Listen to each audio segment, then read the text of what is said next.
Late spring in Pennsylvania is sometimes difficult to anticipate. April of this year was abnormally rainy and warm. I generally have to mow my grass for the first time in early to mid-May, but not this year. At least it isn't snowing. We experienced a 6-inch snowstorm around this time last year. I suppose having to mow the lawn early is worth the cost of avoiding snow. And, with tax season ended, it was nice to be outside in the sunshine. My home has an intriguing feature. The backyard dips down, leading to a tiny creek and woods behind us.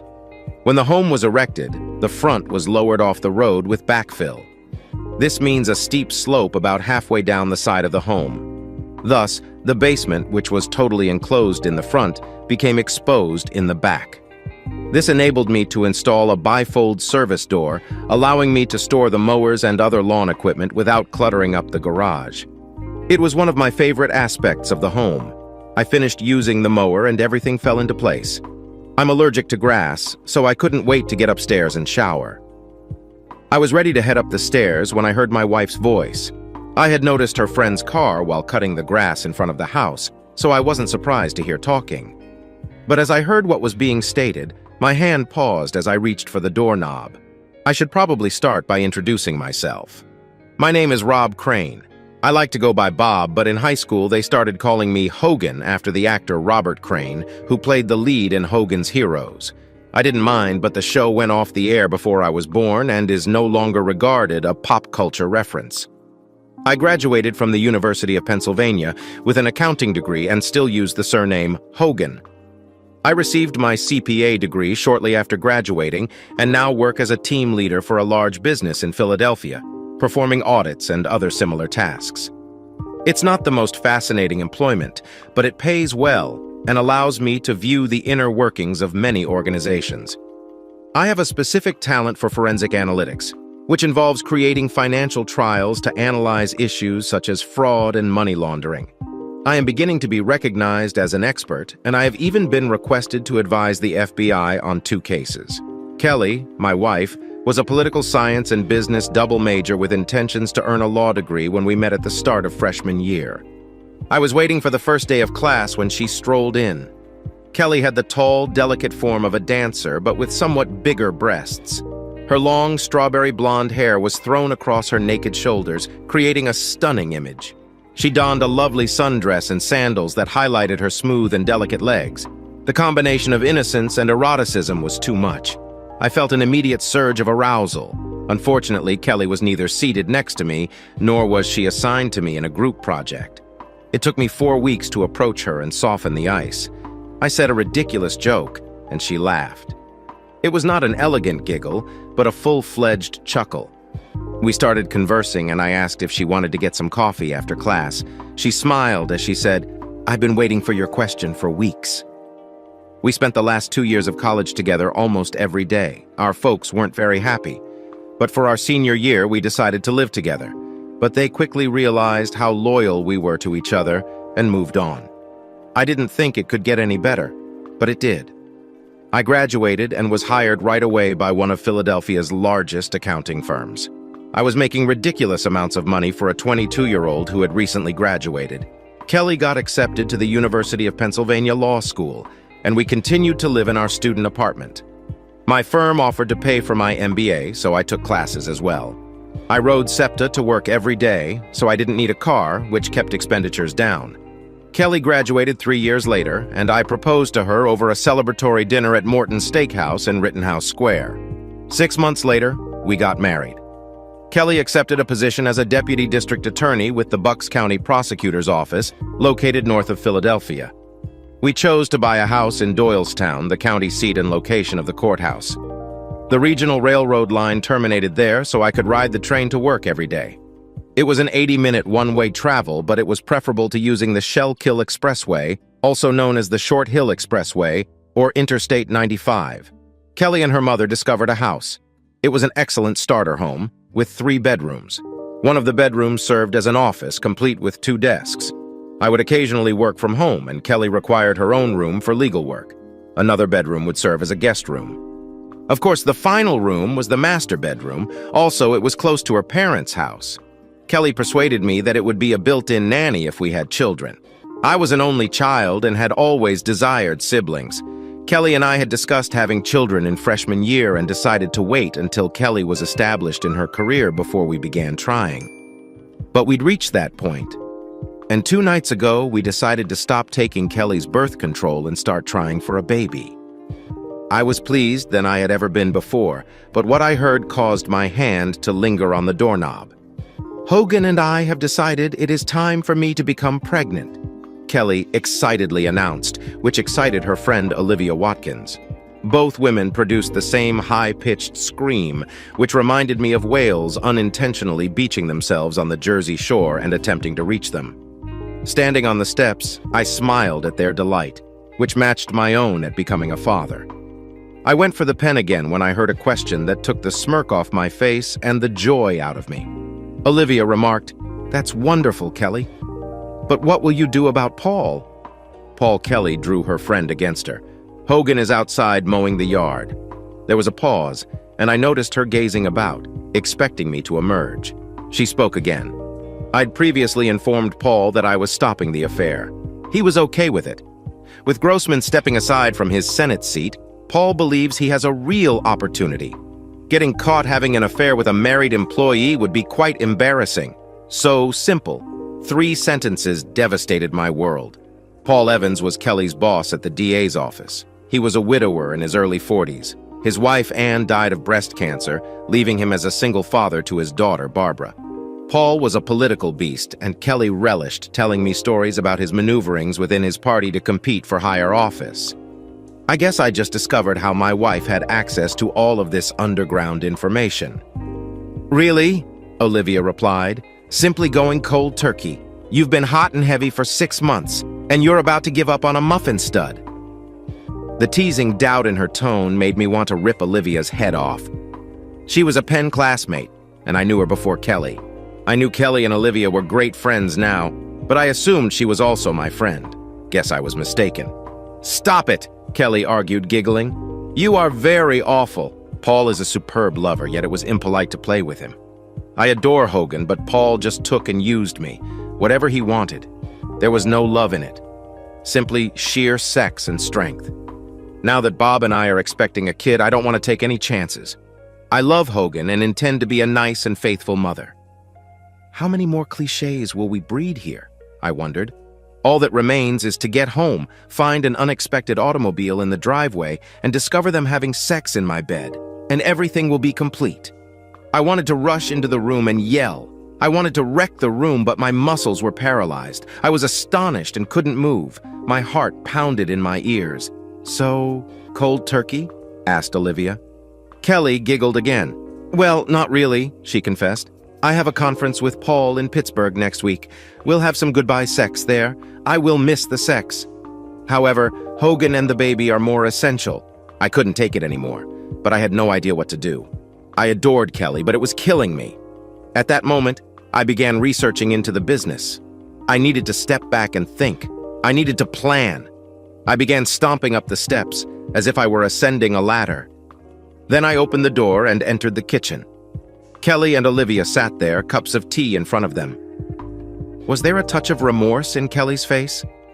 "Honey, are you okay?" she inquired in a concerned tone. I realized tears were running down my face. "Allergies," I hummed. "This is going to be a dreadful spring, so head upstairs and take a shower. Drop those clothes near the bathroom, and I'll wash them right away to avoid contaminating your closet. I got you a new pack of Claritin D last week. That is in the medical cabinet.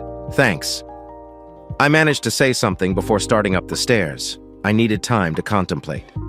The following morning was Monday, and I used the excuse of an early meeting to get out of the house before Kelly awoke. The night before, I used my allergies as an excuse to go to bed early because my emotions were running high. Sitting on the train, I reflected about what I'd heard. On the one hand, my wife was unfaithful, but she chose to stay with me and bear me a kid for sexual reasons. Some would say I should leave it at that and be content that my wife is back in the marriage and intends to be a good wife and mother.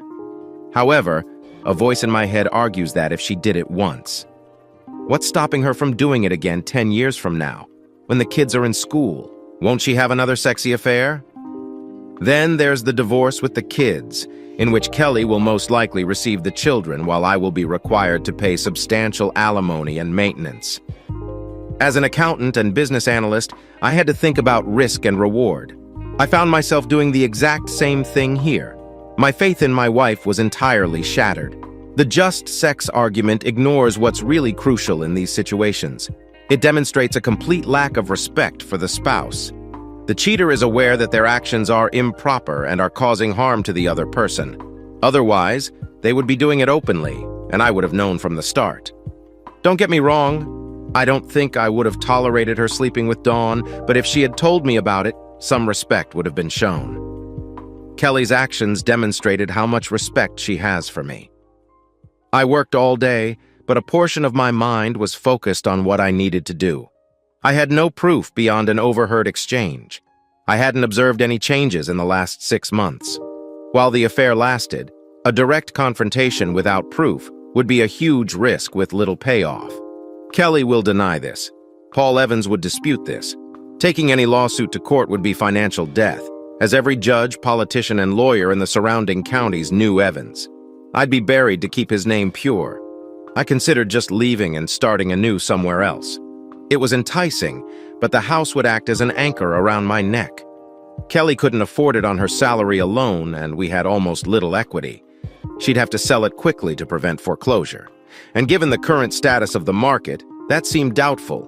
It would have devastated both of our credit histories. Being a CPA with a terrible credit history is not a smart idea while looking for a new job. How can anyone trust you with someone else's money when you clearly can't manage your own? I required proof before taking action. I received it.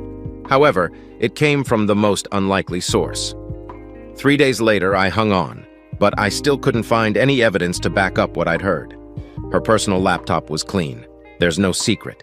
Email accounts were discovered, but no seductive lingerie was concealed in a box in the back of her wardrobe. There were no receipts from locations she was not authorized to go. Absolutely nothing. Kelly then called me at work and informed me that we had been invited to a political announcement party at Paul Evans' house on Friday night. I assumed it was his high-profile declaration that he will run for a seat in the United States Senate. I considered making a high-profile declaration, but I lacked proof. Damn it. We came just in time for the big occasion. Evans owned a large residence at Washington Crossing and a modest horse farm. A large tent was built up in the backyard to accommodate all of the guests.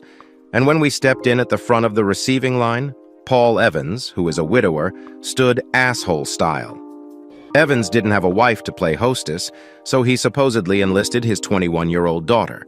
She stood behind her father, greeting the guests as if she were born to do so. When it was our turn, Evans grinned warmly at Kelly and said, "Kelly, you did it. How beautiful." He kissed my wife chastely on her cheek. He then turned to me. "Robert, it's nice to see you again. I would be lost without your wife, but I know I'll have to let her go soon when you start to grow your family." He laughed at his own joke. "Just let me take her when you're finished with her. There will be no harsh feelings." There was more laughter. Kelly even reddened somewhat, and I felt compelled to finish off the smarmy gown. I took his hint, which he obviously assumed had gone over my head. Who knows what the future may bring? I spoke in a neutral tone. Not antagonistic, yet not particularly friendly. It was the same manner I reported the audit results. Evans reddened slightly, and Kelly elbowed me while muttering something about rudeness. Evans casually moved on to the next visitor, leaving us alone with his daughter. Kelly was a really beautiful woman, but Barbara Evans was a vision. I noticed it even as I was angry. Her rich red hair and dazzling grin reminded me of a younger Maureen O'Hara. Barbara looked like she belonged on a pin-up swimsuit calendar next to Kate Upton, whilst Kelly looked like a busty ballet dancer. She possessed the mix of beautiful looks, a healthy body, hair, and skin that photographers desired, and that were frequently photoshopped to attain. Paul Evans had the ideal triple threat: political family. He seemed like the ideal intelligent statesman and family man. Losing his wife to cancer gave him with the ideal wife. She was admired, and any opponent who attacked her was on the verge of career suicide. Barbara was a princess. A prom queen. I graduated from Penn State with degrees in business and law, a former gymnast, and now a part of Penn State's cheerleading group. Barbara, according to Kelly's story, intended to try out for the Eagles cheerleading squad at the next open competition, despite the fact that she had just turned 21 and had a late wife and a brilliant, attractive, and photogenic kid. "The press will adore him on the campaign trail," Robert exclaimed, squeezing me passionately. It was not a courteous hug at a party. It was a full-body crush. Parts of her body pressed against mine with considerable pleasure. "You look fantastic. No wonder Kelly has been keeping you hidden. You never attend any of our parties. You should not be working as hard. It is not healthy." She somehow managed to say it all in one breath. In less than a second, my mood shifted from rage to pure shock. I made a few nice words about how lovely she looked and was about to leave when it struck me. First and foremost, Barbara never said hello to Kelly. Second, what kind of parties? Kelly did not give me the chance to ask. She rushed over to greet the young woman. Then we had no choice but to make room for the next guests in line. Kelly and I went to socialize. I wondered what Barbara knew. After getting my wife a drink, I asked, "Barbara, what kind of gatherings were you talking about?" Kelly just smirked and muttered contemptuously. She was simply teasing the little troublemaker. "Paul occasionally has team meetings and strategy sessions here. He claims that having a drink in his hand and sitting at the bar helps him think better. You never know who will be in the next booth. She's been home a few times since we met here. Don't tell anyone, but Paul allowed her to drink at home before she turned 21. Okay, I worked it out. Under the cover of team meetings, the bastard had sex with my wife in his own home. They may even be real meetings in which Kelly is the last to depart. Or perhaps she left first and returned after everyone else had departed. That would prevent the legal team from speculating on why Kelly constantly stayed behind to help the boss clean up the mess when his wife died and his daughter was away at college. He did not need to find a secluded hotel room, thus there is no record of their meeting. So, Barbara goes to your team meetings? I asked. Kelly shrugged the question away. No, she has been home several times when school were canceled. She's merely mocking her father about hosting parties during business hours. She yanked at my arm. Come on, honey, let's go. Treat your fiancé for the next hour. Kelly did not take any steps away from me. We spoke with a couple of her co-workers, and some of them mentioned our hopes to have a baby and how sad they would be to miss Kelly for long. But they were really thrilled for Kelly and me. Honestly, I was a little embarrassed. Why did so many individuals know about our plans? An hour later, Paula Evans summoned everyone to attention. His daughter stood behind him and grinned. He began by thanking everyone for coming, and then began by declaring his major campaign. Everyone expected it, yet they were nonetheless excited. I spotted the local newspaper's publisher and a reporter taking notes. I'm sure it will be covered extensively in tomorrow's newspaper. I won't bother you with specifics about the celebration. It would have been a fun time if my heart hadn't been shattered and my mind hadn't been racing with ideas on how to prove everything. Margaret Williamson, the first assistant district attorney, arrived around 90 minutes after the announcement and stated that Paul wanted to speak with his staff. Paul was an elected official, while Margaret was a senior staff member who operated the office. They could also visit and leave every 4 years, but Margaret remained a constant. A tough woman, but well recognized in the legal field for her honesty and sincerity. Kelly accepted the position in part because she wanted to work with an older female lawyer. I really liked her. Margaret had been married to an electrician for over 30 years, who had kept her in college and now had a rather successful electrical selection firm. These two were dedicated to one another. I always saw them as role models for Kelly and me. Sorry for stealing your wife from you, Hogan, Margaret offered. Paul wants to address office organization as soon as he finishes campaigning. A second later, they were both gone. I slipped away from the small group of spouses who had remained at the meeting and went to the other side of the enormous pool, across from the patio where the party was held. There was a wicker swing chair suspended from chains. It was in the shade so people could see me if they looked closely, but I wouldn't stand out. In other words, it was the ideal setting for me to collect my thoughts. I'd been sitting for less than 5 minutes when a voice interrupted my solitude. So this is where you are hiding? The voice purred. I looked up as Barbara slid herself onto the wicker swing next to me. She had situated herself so that she sat facing me without saying anything. Her small black dress skimmed her tanned thighs, clinging to her body and hinting at what was underneath, but disclosing nothing. It was both tempting and innocent. It said a lot about my state of mind that I took it almost academically. She said, "You look like a man carrying the weight of the world on his shoulders." I didn't want to discuss this with the daughter of my wife's boyfriend, no matter how attractive she was. We've been pretty busy in the office. There are numerous inspections going on. I asked to discontinue the chat. "Really?" Barbara inquired in a curious tone. "I just finished my last accounting class at school. For several classes, we discussed the applicability of forensic accounting in law enforcement. I thought it fascinating.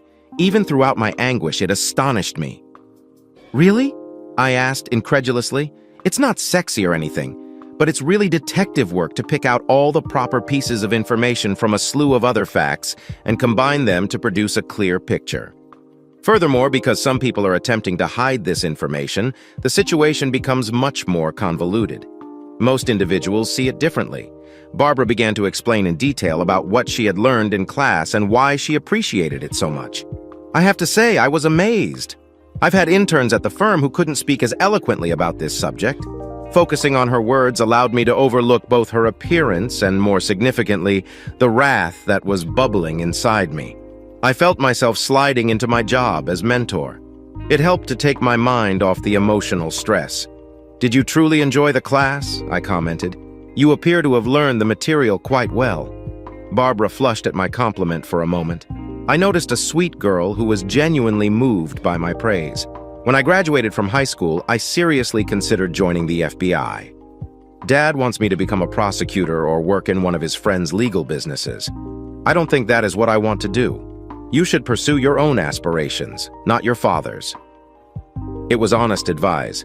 Not that I was opposed to upsetting the jerk's plans. I've done some work with the FBI when audits revealed something criminal. Sharp people spoke out before Barbara could respond. Kelly walked out from the shadows. "That's where you disappeared. You did not do anything inappropriate?" she asked teasingly. Barbara turned to face my wife and smiled brightly. "We were just discussing Bob's employment. We had just discussed it in class. I wanted to acquire an expert's viewpoint. So Hogan is him." Kelly spoke proudly. "I reviewed one of his audit reports, which showed an employee embezzling money using his boss's password. Hogan discovered that some of the transfers occurred when the individual was on a business trip, but the login was from the corporate headquarters. Most of us would have stopped when we saw the boss." Hogan continued digging. "I could have obtained a conviction against that employee on the first day of law school." Hogan denied the prosecutor's office any prospect of success.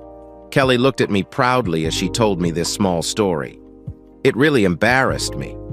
How could she be proud of me and say she loved me when she was in a 6-month relationship with her damn boss? Kelly's question must have cast a shadow on my face, revealing my bewilderment. "What is wrong, honey?" "Nothing," I replied, just thinking about the problem.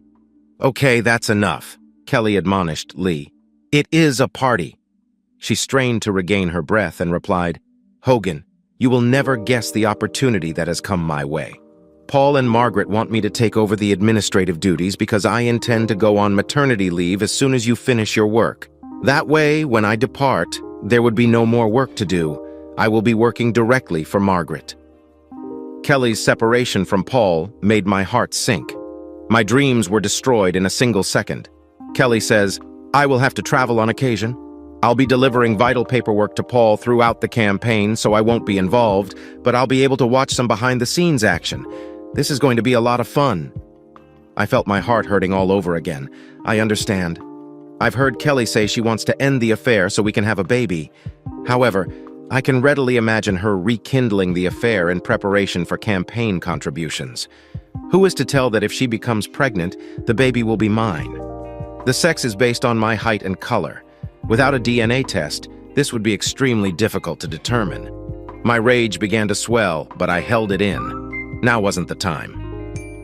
Barbara began conversing with Kelly about her new role in the campaign. They soon became interested in their chat, and I was forgotten. I took advantage of the chance to gather my thoughts. After tonight, I would begin plotting. I needed a means to counteract Paul's political power. But truthfully, I had no notion how to do it. 2 days later, I received an answer at my office. "Your appointment is at 4 o'clock. My receptionist called out from the open door. We can no longer call them receptionists."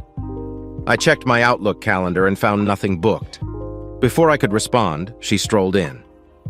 "Barbara Evans." "Hello, Hogan," she called out as she entered the house. Her beautiful dark red hair fell over her shoulders. She was dressed in a light sundress that accentuated her beautiful legs, as well as sandals with straps that surrounded her legs almost to the knee. Her breasts were moderately covered. There was no visible cleavage, but the material strained against her chest. Suggestive, two thin straps supported the garment, leaving her arms exposed. I was speechless as I watched her enter. "I hope you do not mind," Barbara began. She shut my office door behind her. I informed Mary that we had an appointment to discuss my profession and how Kelly works for my father. I politely rose from my seat. "I'm pleased to see you. I was only working on some reports." I motioned for her to occupy one of the chairs in front of my desk. I sat down once she had taken her seat. "What would you like to chat about?" Barbara's cheerful expression vanished abruptly. "I believe you know Bob. I could see it in your expression when you spoke to my bastard father. I'm so sorry. He damaged such a good person." I was stunned. It was not what I expected.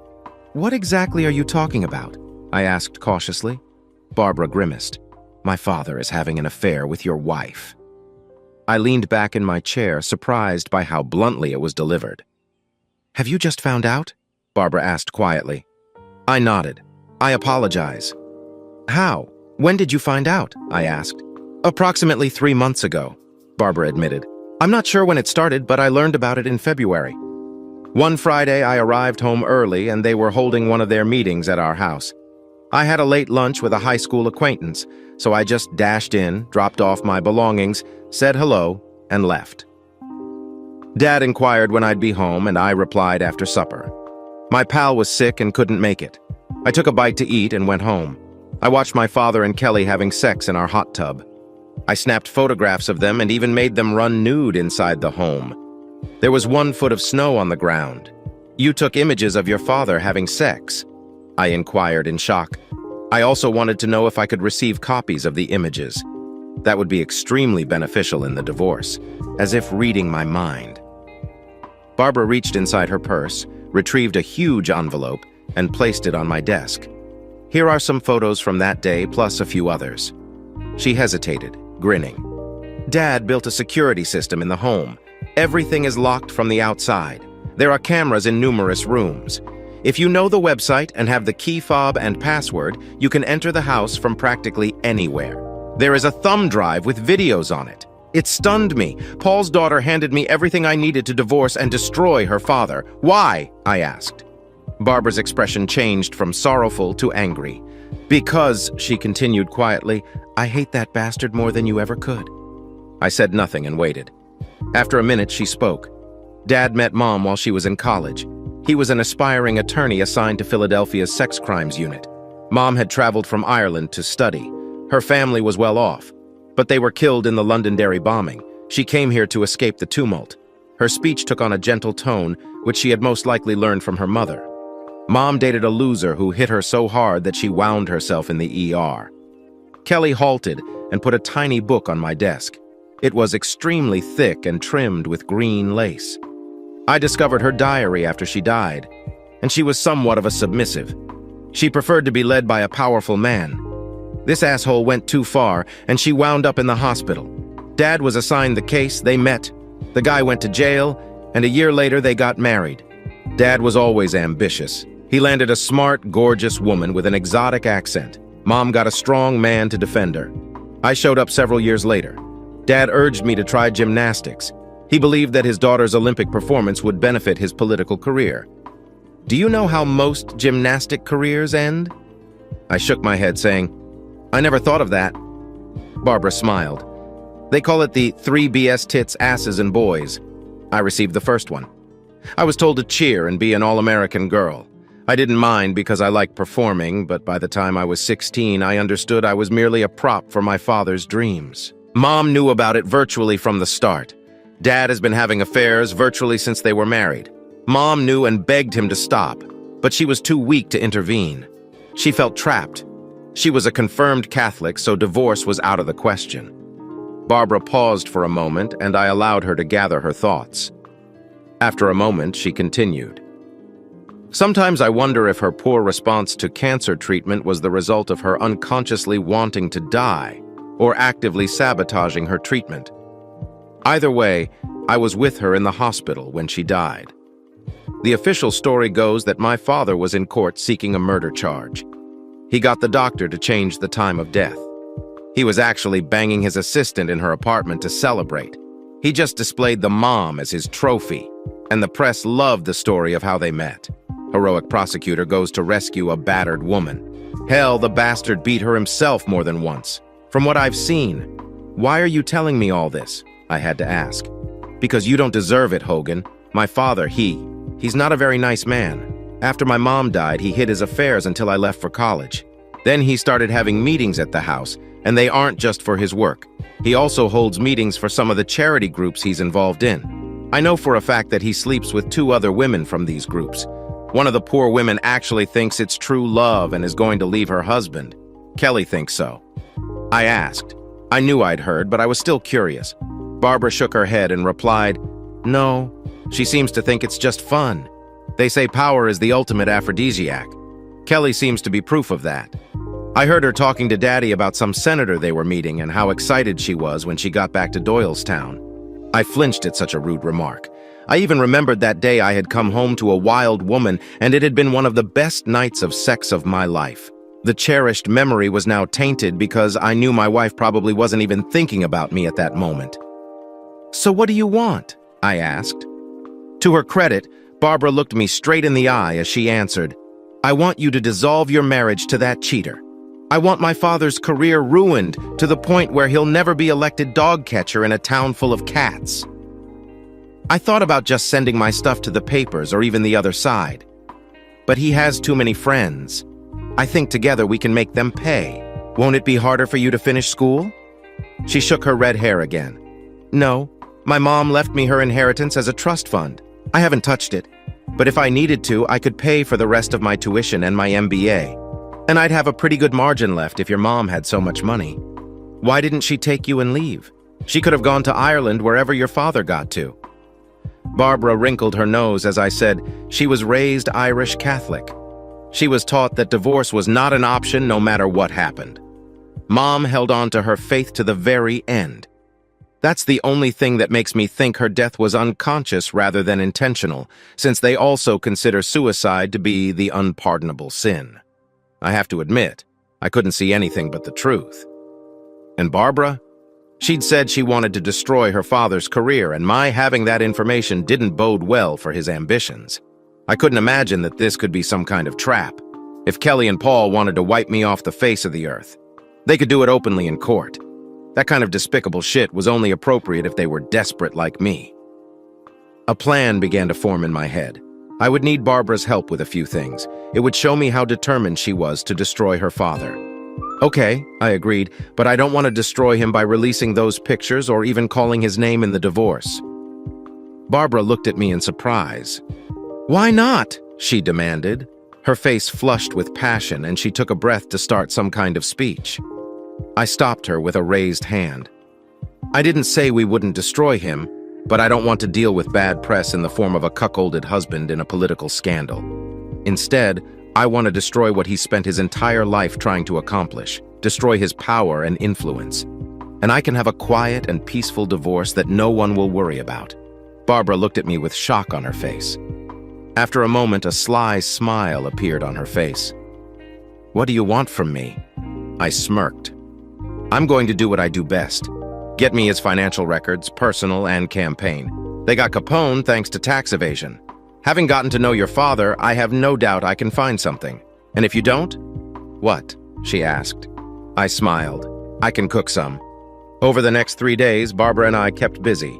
She installed a keystroke logger on my father's personal laptop and home computer. She also made a full backup of his computer's hard drive. We customized their security system so that it would upload the recordings to a cloud space that I know of, which was physically located overseas. How nice of the asshole to bug his own house. For my part, I didn't tap Kelly's cell phone. Thanks to Barbara's evidence, I didn't need anything else. But I did activate the GPS tracker designed for parents watching their kids. It basically used cell towers for location, unless I sent a command to activate the GPS. I just didn't want it to me at home. When I was busy with work, I faked a groin injury the day after Barbara first came to me. It gave me an excuse not to have sex with my wife. I never thought I would have to make up an excuse not to have sex with my favorite wife after hearing about the number of Paul's partners. I didn't want to risk even more than I unknowingly did. Besides, I don't think I could have done it without venting my anger. By the way, I made a doctor's appointment to get tested for STDs. Nothing showed up at first, but some of them, like HIV, can take months before they give a positive antibody result. Kelly traveled to the conference in Pittsburgh, annoyed and frustrated to meet Paul one last time. Not surprisingly, she was very excited about the trip. Having left her hanging for the past few days, she was very excited. Some guys might have given her goodbye sex as revenge. My problem was that somewhere inside I still loved her. I could never trust her again. But that didn't mean I didn't still love her. But I also couldn't bear the thought of having sex with her after what I'd learned. It was Thursday morning, and Kelly was waiting with her packed bag for Paul and a junior lawyer from their office who was traveling with them to a conference. I wondered if the young guy knew he was their cover. "So I'll be home Sunday afternoon," Kelly said, coming in behind me and dropping my bag by the front door. I sat at the table with my back to her and sipped my coffee. She wrapped her arms around me and leaned in so that her lips were right next to my ear. "I hope you're feeling better so we can start on the baby," she whispered. Her tone would have brought a dead man back to life, and her scent. It brought me back to more innocent days. It made me want to cry right there, but I managed to hold it together. "I'll ice it so it heals," I assured her. I stroked her arm and kissed her forehead. She moaned. "I wish I didn't have to go to this. It would be so much better to just stay home with you and be naked all weekend." "You can always tell Evans that something more important came up," I said. "It just came out." And from the way she looked at me, she heard something in my tone. "What's your problem, Paul?" she asked in an amazed voice. "First you were rude at the party, and now you sound like you hate the man." I forced myself to calm down and shrugged. "Honestly, I've seen too many hotheads like Evans who think they're untouchable and the epitome of power. They're big fish in small ponds. They sell the illusion of power and get people to buy into it. Like that mayor in South Carolina last year. Big, powerful guy embezzled the city's money by sleeping with 3 married women.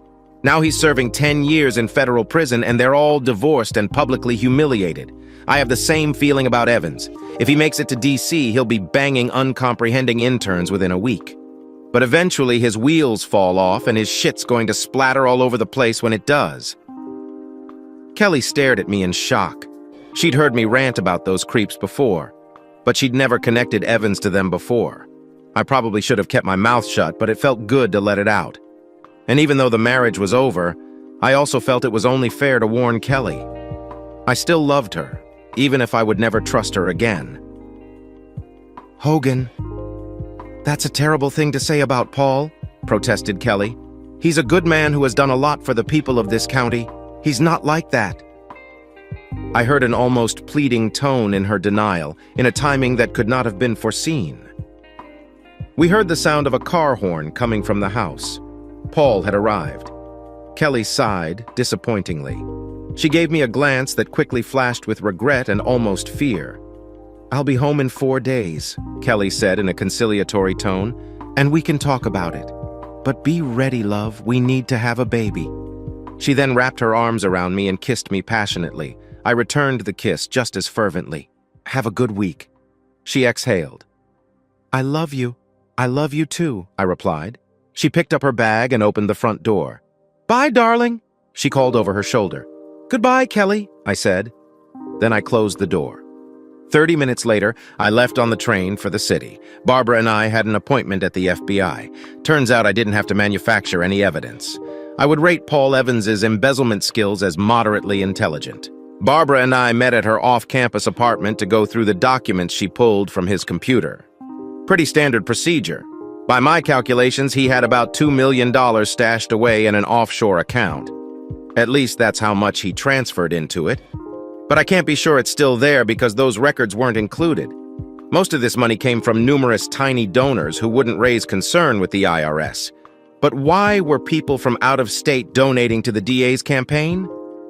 I was able to track a number of them to offenders who had charges dropped or plea agreements with extraordinarily favorable punishments. It was Barbara who discovered the biggest explosive. Turns out, she wasn't the only child. Evans had knocked up 2 other ladies during this period. One of them was born 3 years before his wife died. The mother was one of his employees at the time. The 3rd child was born 8 months after his wife's death to an 18-year-old female volunteer at the hospital where his wife was treated. Evans donated $2,000 a month from campaign contributions to each woman as poll research consultants. Barbara nearly ruined her own flat in fury. That red hair certainly is a warning. By the time Kelly and Paul left, we had already sorted everything out in Paul's notes. There were still questions, but we didn't have enough resources to get to the information.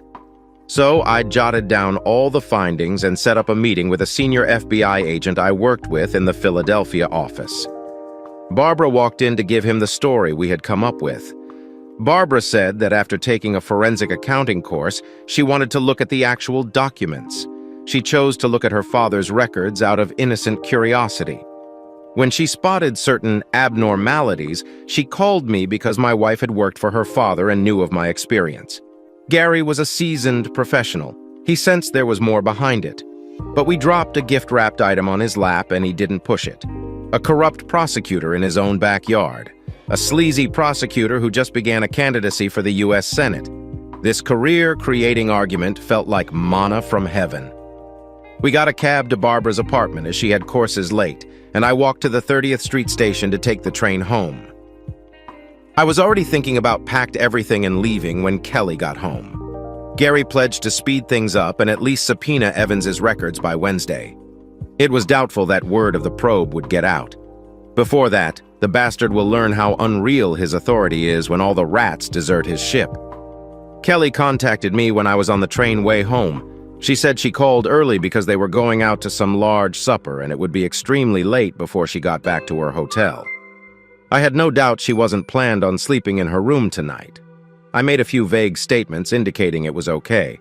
She sensed my distracted tone and inquired what was wrong. I just had a meeting with FBI investigators on a case. I said, "I'm on the train. Plus, the inquiry is still continuing, so I can't discuss it. All of this was absolutely true. It sounds like you've been seriously harmed." Kelly spoke in a concerned tone. "Yes, this story is going to be terrible. When the full tale becomes public, it is likely to create national headlines." "Really?" Kelly inquired, her eyes widening. "Can't you give me a hint?" I could not help myself. Bribery, money laundering, sex, and adultery are all examples of criminal behavior by politicians. Children. A typical summer romance. Many. One. I understand. I grimaced. I've already talked too much. If I say anything else, the Bureau will silence me. "You're no fun to be around," Kelly pouted. "Do not worry, honey. Your secret is safe with me." We said our goodbyes and she went. As I walked into the house, it struck me. My marriage was over. We dated and were married. We had been together for 10 years. I never anticipated to be single again, but it was what I was facing right now.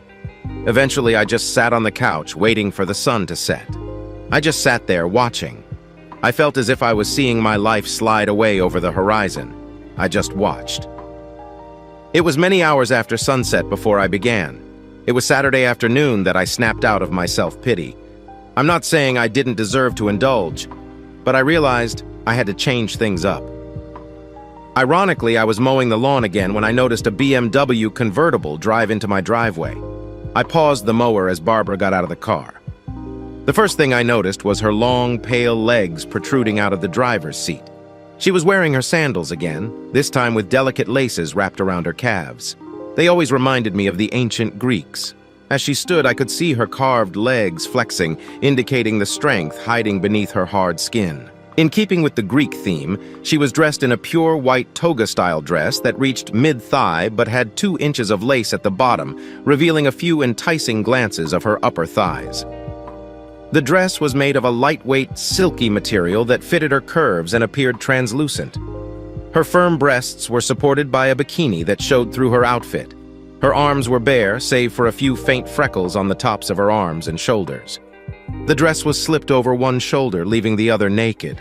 Her beautiful red hair fell down and waved over the same shoulders. However, her gray-green eyes and smile drew my attention as she approached me. I shut the engine off and saluted her. Barbara remarked, "Well, you look better than I expected." I almost expected to have to pull you out of a bottle or off of a ledge. I snorted. I had many ideas about both choices last night. It had to be done, I explained. Furthermore, not being able to see a lawyer distracts me, she asked. I shrugged. I completed it on Tuesday before they even departed. The papers will be ready by Monday. I plan to conduct an audit at a client in Austin and depart on Tuesday. Business travels like this typically last 3 days, and then I work remotely till the report is completed. In this instance, I'll be there for the full 3 weeks. I shrugged. I suppose it's the coward's way out. But I don't want to be here when this entire disaster is over. Barbara's expression was one of agreement. She knew it would also draw attention to her as the bastard's daughter. "I'm delighted you're thinking ahead," the redhead added. "But I've realized that's what I'm excellent at." A smile appeared again. "Now I know how to plan." "So this is my plan," Barbara announced. "I'll help you finish your assignment here. Then you'll come to my apartment. We'll have fun. You can even ogle me all you want. I own a swimsuit. You will fall in love." The final line was delivered in a voice that could have raised even a dead man. I attempted to rally. "Barbara, I am still married." I resisted, and I doubt I'll be prepared for anything else for a while. "You need to let out some steam before you erupt," the sexy redhead girl insisted. "Furthermore, as the adage goes, what's good for the goose is good for the gander." Her glance was simultaneously humorous, cunning, and guileless. I couldn't help but laugh at one of those amazing coincidences that proves reality is stranger than fiction. We ran into Olivia, of all people, after I finished my yard work. I washed up, and we went out for a late lunch at a lovely restaurant. I wasn't searching for revenge sex, but it felt good to get out of the house. And going on a date with a woman as nice as Barbara and who looked exactly like her would be easy. As I approached the restaurant, I spotted a car parked near to it. It was a Levi's automobile. I always thought it was illegal to put items and Jersey Shore bumper stickers on a Mustang. I almost told Barbara to turn around and we'd find another location, but I did not. Instead, I acted utterly out of character. Everything was done on a whim. After all, despite my careful planning, something inside me erupted when I noticed Olivia's car parked in that lot. I casually placed my arm around the red-headed beauty and led her into the restaurant. Without further ado, I tipped the host to seat us at a specific table. It was partially shadowed, but it was clearly visible when we returned from the restroom. I sat next Barbara, facing outward. She smiled as I grasped her hand. "What brought this about?" she asked with a nice smile. "Not that I am complaining," I laughed. "Remember when I told you how I discovered out my wife was cheating on me? What about her pal Olivia? Well, her automobile is parked down the block." Barbara let out a throaty laugh. "So I am going to be the other woman. Ooh, that is something I could live with." She leaned in and put an amazingly gentle kiss on my lips. It wasn't a deep, passionate kiss, but rather one that implied and promised more to come. A lover's kiss. The lunch arrived, and I thoroughly enjoyed myself. The tricks were forgotten. While I enjoyed Barbara's company, her sharp sense of humor was killing me. I'd never heard a counting sound that nasty before. I happened to look over and saw Olivia stroll past us. I pointed her out to Barbara. "That feels good," she giggled. "I have been looking forward to this." With those words, she leaned forward and kissed me. I ran my hand underneath the table, along her leg. Her thighs had extraordinarily delicate skin, and beneath those muscular, supple muscles, the touch was electric. I could feel the heat radiating from her panties. My hand moved forward on its own to feel the dampness. I was so caught up in the experience that I was astonished to hear Olivia yell at me. "Hogan, what the hell are you doing?" she shouted at me. "Who is this harlot who is banging on your wife when she is away?" "I thought better of you. I have no doubt that the entire restaurant injured her." I released go of Barbara and turned to face my erstwhile friend. "What is the problem, Liv? It's just a little carefree sex before Kelly and I get married and have a baby, and you'll be able to resist it. Everyone is attempting to eat." Olivia looked at me as if I had hit her with a dead fish. "What?" she began. "Come on. Liv, Kelly is doing the same thing. I'm certain she's having sex with her boss right now. It has been months now. So I figured it was only fair to have sex with the boss's adult daughter. Olivia may have had a heart attack. Barbara began to chuckle, and I gently squeezed her to keep her calm. Of course, I'd forgotten where my hand was, so her giggle evolved into a moan of delight. Olivia gasped. "You know about it!" I know I'm supposed to be the devoted husband who doesn't see anything while my wife runs around and is assisted by a woman. I considered him a close friend. Olivia's brow furrowed at my contemptuous tone. I'm sure Kelly wanted one final taste of odd before having a baby. Kind of like the last fling before the wedding, provided that was good with her. What's the wrong with me?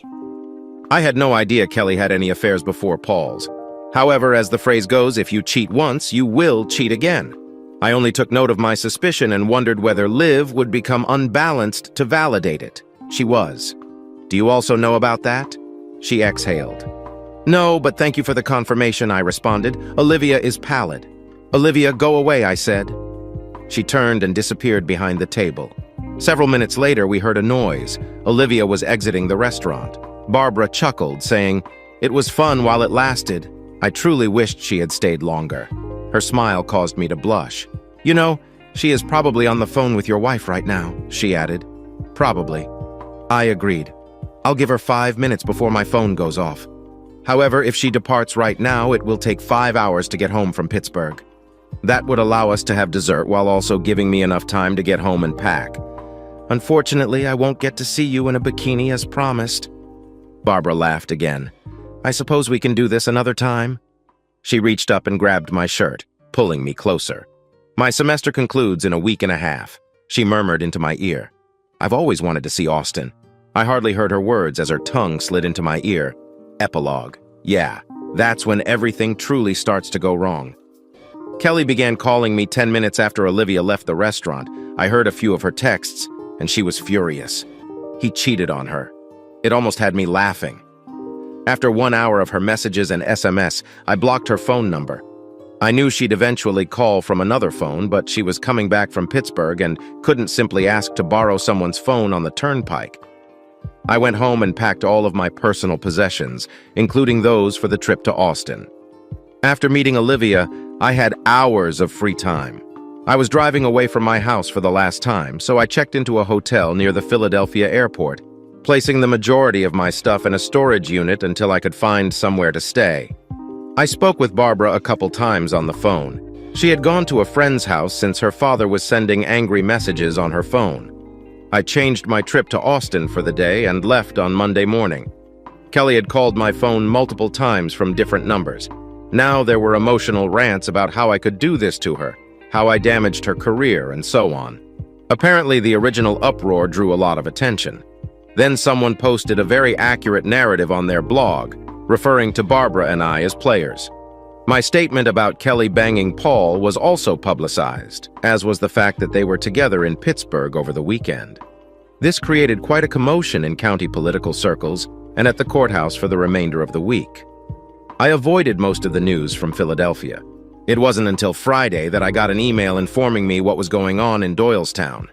Surprisingly, it came from Margaret, a senior manager at the DA's office. The old attorney apologized for everything that had happened. She knew Paul was meeting 2 people outside the office, but she had no idea Kelly was involved. She also appreciates that I retaliated by using the law against the attorney. According to Margaret, the fact that we could do box office was significant. On Monday morning, Paul was in the office, dealing with the fallout while denying any inappropriate behavior on his part. He tried to sell the scenario as being about my daughter rebelling under the influence of an unfaithful husband. Kelly received divorce papers on Tuesday based on adultery. Photos, DVDs, and a letter from me were included, prompting Kelly's horrified scream as she read my note. Margaret and 2 others rushed into the office. Kelly slumped on her chair from shock. Margaret observed the images strewn on the desk. My message informed Kelly that I was not having an affair, but I hoped she understood how I felt about her and jerk. I told her I couldn't marry someone I didn't trust, especially since I discovered she had cheated before. There wasn't much to do at the district attorney's office on Tuesday. Margaret was attending a meeting in Paul's office the next day when 4 men in suits strolled in unexpectedly. Paul was angry at them for disturbing an important meeting when one of the men informed him that he had been arrested. He was completely stunned when they arrested him and released him out of the office, she claimed. They walked him right through the courthouse's front door, allowing media who had been warned to enter. I owe Gary several beers for that one. Margaret ended the letter by apologizing for allowing them to behave in her office. She also begged me to let her know if I needed anything because I did not deserve this treatment. I'm sure part of her letter dealt with damage control. But mostly, I believe Margaret was the moral and professional person I always imagined she was. My hopes for a peaceful divorce had been derailed by my own stupid, impetuous behavior with Olivia at that restaurant. Philadelphia news sites were eager to report Paul's arrest and charges.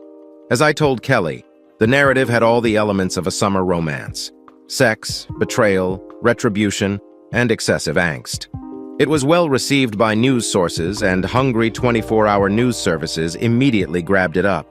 I evaded the worst of it because I was out of town and they couldn't find me because I had reserved a second hotel room 10 miles away from the one on my itinerary at work. I did check in there, however, and the reporters camped around it attempting to catch me. I noticed on television that they were camping out in front of my house. Kelly did not appear, and they could only feel my family entering and exiting the house. Barbara had it the worst. As the daughter who turned in her own father, she still had to attend lessons and take exams. So for the first few days, the reporters had a rather simple time finding her. The school then kicked the media off campus for disturbing the students. It also helped that two ladies who had children with Paul had their own 15 minutes of fame after finishing the latest issue. Barbara snuck off campus and headed for the airport. The media was disappointed, but not surprised when she did not attend the graduation ceremony. After a while, the story went to the secondary news category and remained there. It heated up as Paul's trial began, but he pleaded guilty to multiple offenses, earning him a 20-year guest appearance with the federal government. Fortunately, his guilty plea meant Barbara and I were not summoned to testify. Then it all vanished, taking Barbara Kelly and me with it. Surprisingly, despite all of the press, my divorce went very smoothly. Kelly signed the paperwork 4 days after getting them. I received a letter apologizing for what she had done to me and us. When she returned from Pittsburgh, she screamed angrily that she would never forgive me for cheating on her, only to discover that she was the only one who had cheated. She realized she'd been hypocritical. She accepted my offer of a 50-50th share and requested that I meet with her at a later date when things were less difficult so she could apologize in person. She finished by saying she will always love me and wishing me well. I later discovered from her mother that she had left her job and relocated to the Midwest to live with her aunt. Catching Paul transformed my career. Because I was hiding from the press, the FBI gave me full credit for examining Paul's records. I was considerably more thorough in Austin, where I discovered not only the embezzler they were looking for, but also a second one. They had no idea about at the time. My firm promoted me to lead the white-collar crime unit, and yeah, some prankster dubbed the team Hogan's Heroes. But the nicest thing was that they assigned me an assistant who was a fresh college graduate eager to obtain expertise in forensic accounting. I've never liked working late so much, and that bikini looked even better on the floor of my hotel room. Thank you for taking the time to hear today's tales. If you enjoyed the article, please feel free to like and subscribe if you haven't already. If you have a tale to share with me regarding your own or someone else's circumstance, please do not hesitate to contact me. Take care.